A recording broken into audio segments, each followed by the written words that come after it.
Hello दोस्तों, आज हम ओवरथिंकिंग ट्रैप के बारे में चर्चा करने जा रहे हैं। ओवरथिंकिंग ट्रैप एक मानसिक चक्र है जिसमें व्यक्ति बार बार स्थितियों, निर्णयों या संभावित परिणामों का विश्लेषण करता है, यहाँ तक कि थकावट तक, बिना किसी वास्तविक समाधान के। स्पष्टता देने के बजाय ओवरथिंकिंग तनाव, चिंता और निर्णय लेने में असमर्थता उत्पन्न करता है, जिससे कार्य करना या शांति महसूस करना कठिन हो जाता है। इस अवधारणा को समझने के लिए मैं आपको एक कहानी सुनाने जा रहा हूँ। अमन 25 साल का एक युवा जो एक व्यस्त शहर के केंद्र में रहता था, जहां नियन लाइट्स लगातार झपकती रहती थीं और ट्रैफिक कभी रुकता नहीं था। वह एक आईटी स्टार्टअप चला रहा था और एक सपने को जी रहा था। कम से कम बाहर से ऐसा ही लगता था। एक स्टार्टअप के संस्थापक के रूप में उसके पास निवेशक लाइन में खड़े थे। उसकी ऐप लोकप्रिय हो रही थी और उसका जीवन मीटिंग्स, पिचेस और देर रात कोडिंग से भरा हुआ था। आधुनिक मानकों के अनुसार वह सफल था। उसकी कंपनी में 50 कर्मचारी थे, एक शानदार अपार्टमेंट था और हमेशा जुड़े रहने के लिए नवीनतम गैजेट्स भी थे। वह हमेशा आगे की योजना बनाता रहता था, हमेशा 5 कदम आगे सोचता था। फिर उसकी मुलाकात वाणी से हुई। वाणी उसकी दुनिया से अलग थी। न स्टार्टअप की चिंता, न फंडिंग राउंड्स की चर्चा, न बिजनेस की जटिल बातें। वह एक कलाकार थी, एक चित्रकार जो खामियों में भी सुंदरता देखती थी। उसने कभी ईमेल्स बार बार नहीं चेक किए, न ही अपनी सफलता को ग्रोथ चार्ट से मापा। पहली बार अमन ने कुछ ऐसा महसूस किया जिसे वह न प्लान कर सकता था, न नियंत्रित कर सकता था। प्यार। वाणी ने उसे धीमा होना सिखाया। उसने उसे खुद पर हंसना सिखाया। उसने उसे विश्वास दिलाया कि जीवन सिर्फ काम तक सीमित नहीं है। अमन को लगा कि अब उसके पास सब कुछ है, लेकिन प्यार भी स्टार्टअप की दुनिया की तरह अनिश्चित होता है। एक शाम जब अमन ने एक लंबी मीटिंग के बाद वाणी के लिए एक सरप्राइज डिनर प्लान किया, तो उसे खुद एक बड़ा सरप्राइज मिला। जब वह वाणी के स्टूडियो पहुंचा, तो उसने वाणी को किसी और के साथ देखा। वह पल धीमा हो गया। वाणी का संकोच, उसकी नजरें चुराना और फिर धीरे से कहना, अमन, मैं तुम्हारी परवाह करती हूं, लेकिन हम अलग अलग दुनिया के लोग हैं। तुम हमेशा भविष्य के बारे में सोचते हो, हमेशा काम में लगे रहते हो।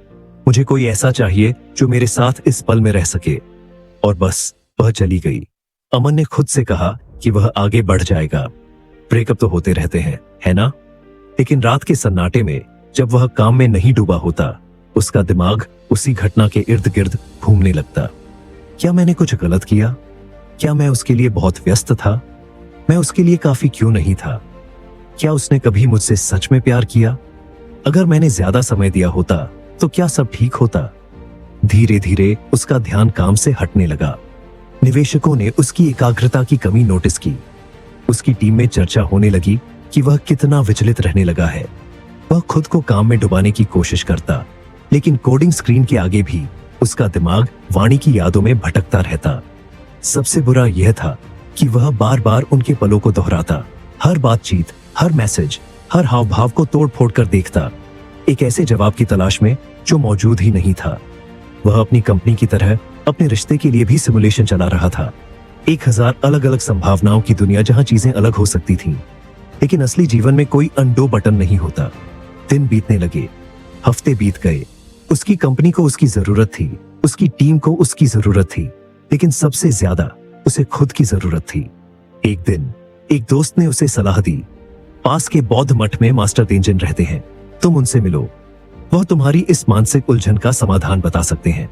शाम के समय अमन खुद को उस छोटे से मठ में पाता है जो ऊंची इमारतों के बीच शांति का प्रतीक था। वहां शांति थी, एक ठहराव था।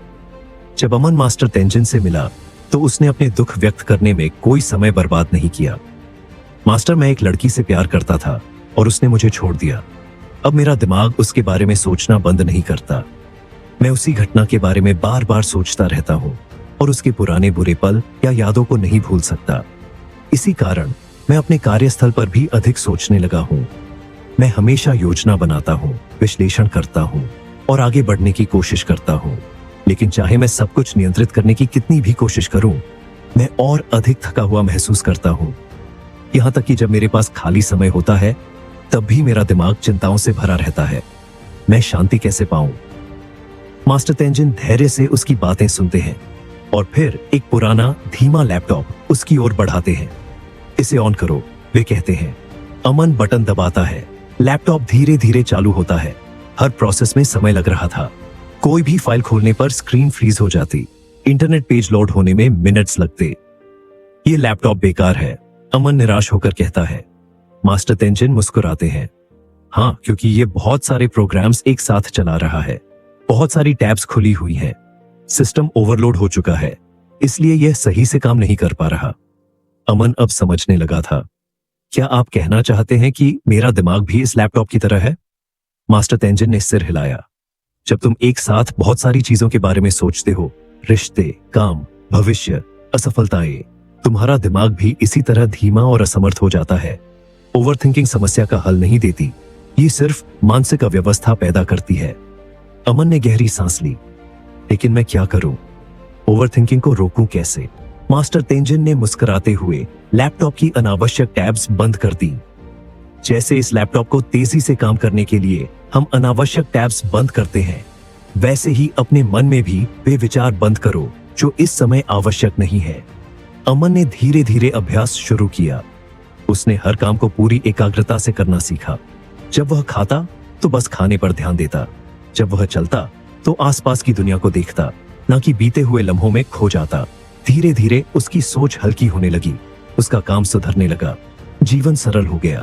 एक दिन वह फिर मट गया और मास्टर तेंजिन से पूछा, क्या आप कभी ओवरथिंकिंग में फंसते हैं? मास्टर मुस्कुराए। सोचें तो आएंगी, लेकिन उन्हें पकड़ने की जरूरत नहीं, उन्हें हवा की तरह बहने दो और वर्तमान में लौट आओ। अमन अब जान चुका था कि शांति पाने का रहस्य सोच को नियंत्रित करना नहीं, बल्कि उसे जाने देना है। अमन मुस्कुराया। अब वह समझ चुका था कि शांति पाने का रहस्य अपने विचारों को नियंत्रित करने में नहीं, बल्कि उन्हें जाने देने में है।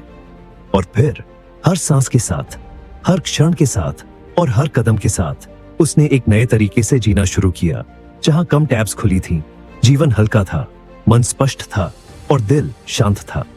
मुझे उम्मीद है कि आपको यह कहानी पसंद आई होगी और आपने इससे बहुत कुछ सीखा होगा। आप नीचे दिए गए कमेंट बॉक्स में अपनी राय बता सकते हैं। जाने से पहले कृपया वीडियो को लाइक करें और चैनल को सब्सक्राइब करें।